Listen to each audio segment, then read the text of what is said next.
to play consistently well, you need to play in a consistent form.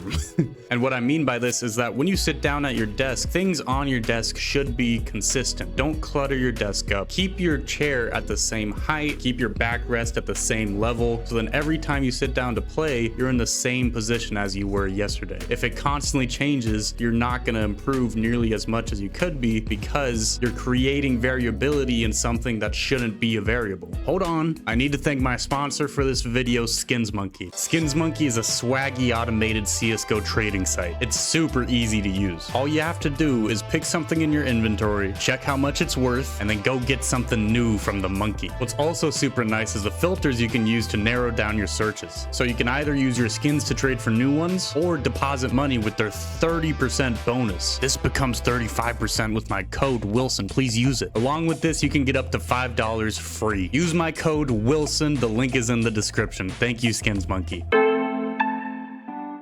Don't only tell your teammates what you are holding, but also tell them what you're not holding. For example, if I'm on Mirage CT side and I'm holding ramp from ticket with an op, I should tell my teammate, hey, I'm not looking palace right now. They can walk out palace. This helps set expectations for your teammates so that they know what they have to be wary for and not get mad at you for somebody walking out palace and killing them. This also goes for rotating. You should tell a teammate when you are rotating because sometimes they won't notice because they're focused on the game. So if I'm on Inferno Arch side and I think they're gonna go B, I should tell my teammate on the short side, hey, I'm gonna rotate B. That way he knows maybe I should play a little more passive here because I don't have the help from my Arch player.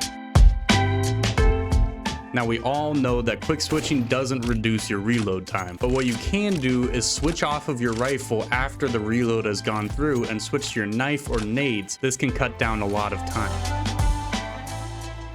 Look at the ground. No, really, you should be conscious of nades or kits dropped by your friends or by enemies. Two instances where this is really important. First is a retake. In a retake, every piece of util is so important, and also kits are incredibly important as well. So ask your teammates if anybody died with a kit nearby, or just look at the ground, be mindful of dead bodies, and if you see a kit or a nade that you can use to win the round with. The second thing here is once a round is over, let's say you're holding B and you get a nice double kill, run over and just run over the enemy's bodies. Maybe you'll pick up a molly, a smoke, especially if you're on CT side. This can be a huge help to your economy, right? If you pick up a molly and a smoke, you're saving 900 buckaroos on the next round. So always run over dead bodies after the round is over. If you want to learn new util, you have to practice it and then you have to use it. In my experience, using util in a real game is the best way to memorize it. So if you specifically learn some new util for, let's say, Inferno, you should then try to play an Inferno and try to use as much of that util as possible, or else it's just gonna dip out of your brain like it does for me. Also, jump into YPrac and practice that util and look at plays you can make around it, right? So throw that piece of util multiple times in the practice map and then see how you can play around it and what situations are you going to use it. Do a little pretend, and that piece of util is going to be way easier to remember.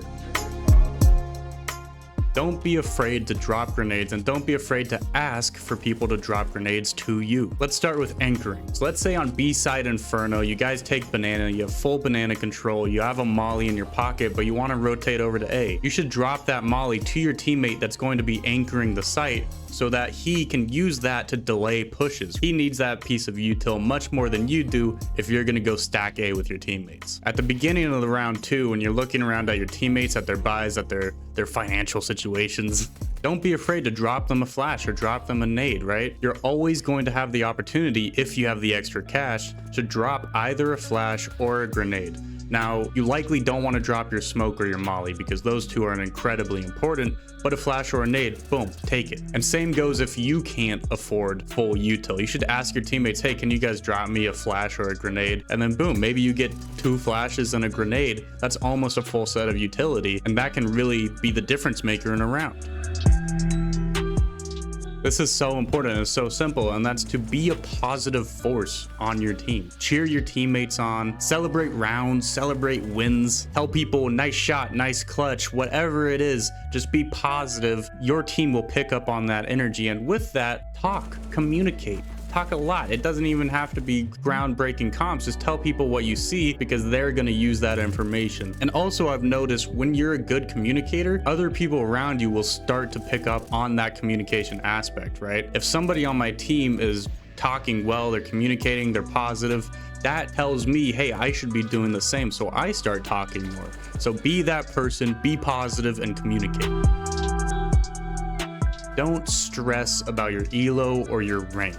I've gone through the ringer on both. I have lost a ton of elo out of time. I've gained it back. I've lost ranks. I've gained them back. Your rank is fleeting. It's going to change, and that is okay. All that matters is what you do with the games that you play. Do you have an improvement mindset where after every game you think about things that you can improve on? Even after rounds you think about, hey, I should have done this instead of that. That's what's important because that's going to reflect in your rank. But if you play just to not lose, if you go into a game and you say, I'm going to play this so that I cannot lose this game, that's going to ruin your mindset. That's going to stress you out, and that's going to lose you games in of itself. So focus on improving, focus on having fun, and don't stress about your rank or your elo too much. You should push smokes more. No, you really should. Lots of people will drop a smoke and assume it's a goddamn wall. And one place I see this a ton is in apps on Inferno. Somebody will smoke off stairs and then they'll push into boiler, they'll push into bedroom, and they'll assume that nobody's gonna push that smoke because smokes are walls. People are too scared to do that. And then you push that smoke, you get that kill, and then they're mad. They're immediately upset. So recognize when somebody drops a smoke as a wall. They put a smoke down so that they can go somewhere else. They can focus their attention elsewhere because that is the best time to push a smoke.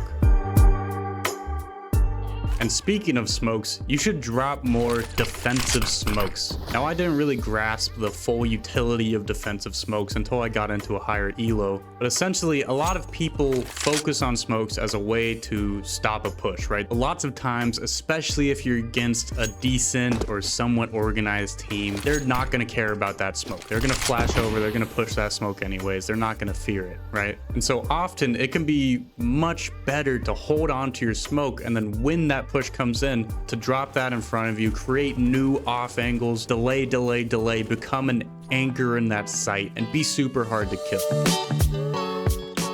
You should be warming up before you play, but you should also be warming up in the right way. What I mean by this is that, in my opinion, a more diversified warm-up, let's say 10 minutes of YPRAC Aim Trainer, 10 minutes of aimbots, and then 10 minutes of DM is, in my opinion, much better than 30 minutes of just an aimbots warm-up. And you should try to switch your warm-up routine almost every time you play. You can change it up, do different things, because this allows you to improve at different things over time instead of just doing the same exact thing every single day before you play.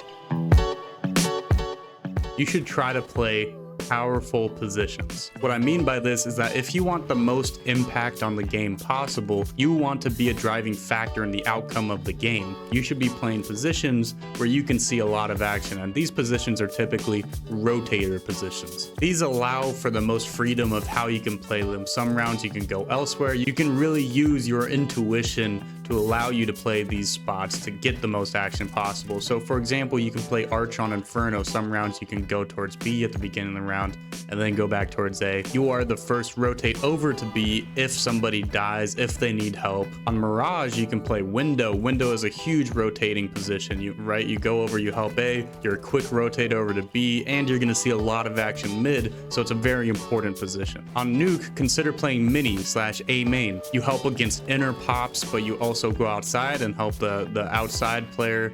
You have the freedom to rotate down vent in case of a ramp push and they're down B, right? So you see the pattern. Play these positions and you're going to see a lot of action and you're going to have a strong effect on the outcome of the game. I have to give a huge thank you to the channel members, the Wilsonators. Thank you guys so much for becoming members. All your names are scrolling down by. You guys are freaking awesome. If you want to support the content and my plight to full-time YouTube, please consider becoming a member. Have an amazing day. Thank you so much.